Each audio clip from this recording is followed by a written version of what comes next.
Prologue. Dans de nombreuses cultures africaines, les croyances traditionnelles et les pratiques spirituelles ont longtemps fait partie intégrante de la vie quotidienne.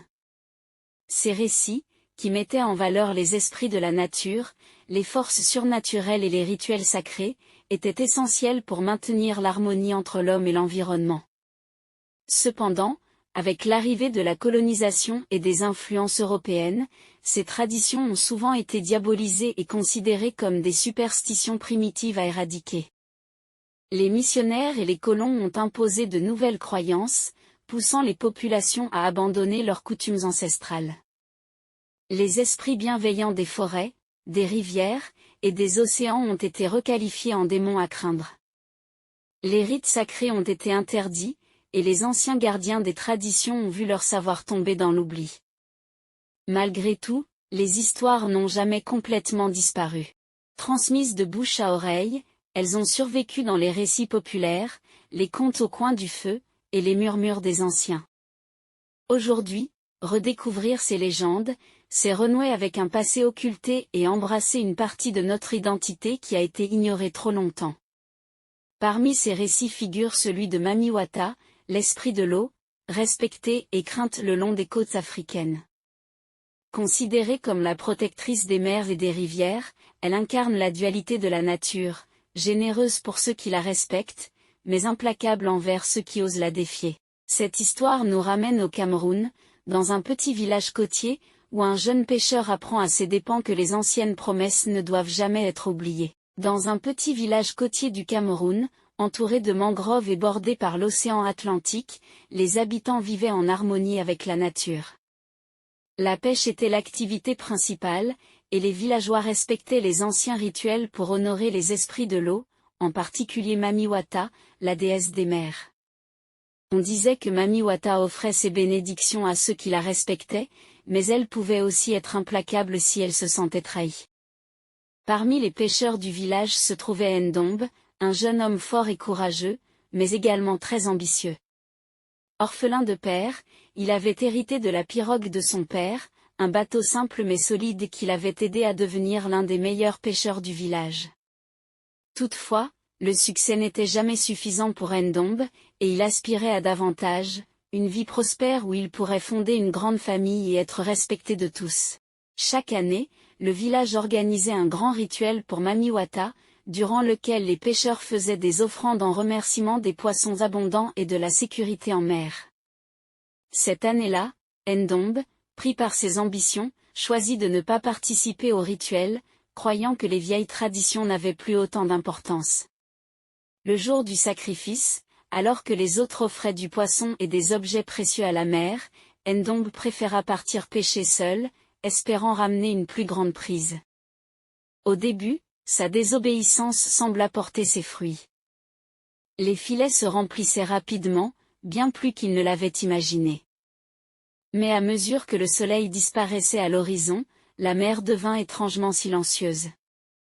Les oiseaux marins cessèrent de chanter et un épais brouillard se forma soudainement autour de sa pirogue. Ndombe sentit un frisson parcourir son corps, comme si une présence invisible le surveillait. Soudain, une silhouette émergea de l'eau, juste devant lui.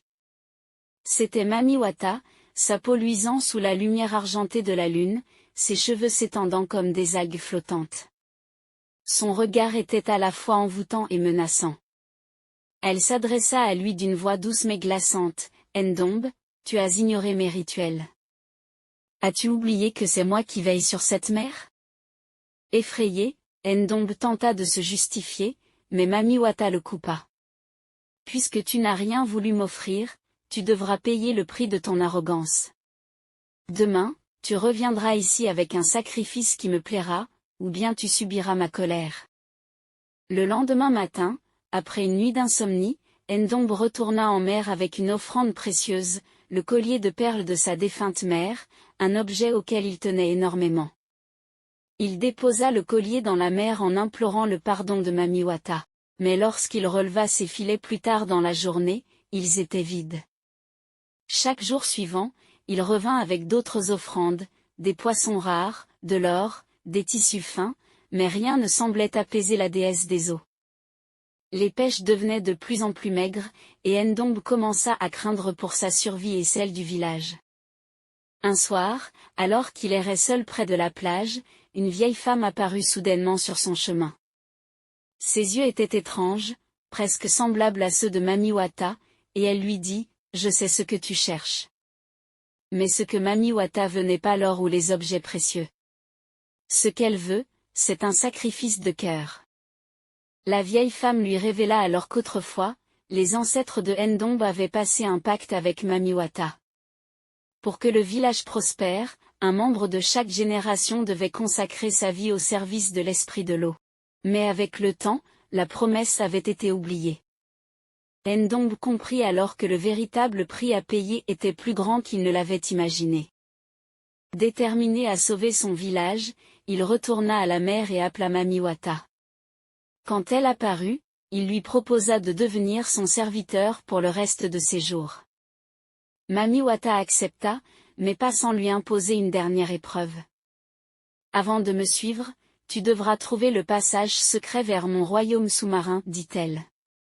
Il se trouve quelque part dans les profondeurs, mais seul un cœur pur peut le franchir. » Pendant des jours, Ndombe plongea dans les eaux troubles, cherchant le passage mystérieux. Finalement, il trouva une caverne sous-marine cachée parmi les récifs de corail.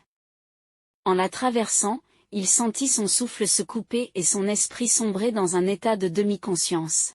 Lorsqu'il ouvrit les yeux, il se trouvait dans un monde magique, un royaume aquatique où les créatures marines dansaient autour de lui et où Mami Wata régnait en souveraine. À partir de ce jour, Ndombe devint le gardien des mers pour Mami Wata, assurant que les pêcheurs respectaient les rituels sacrés.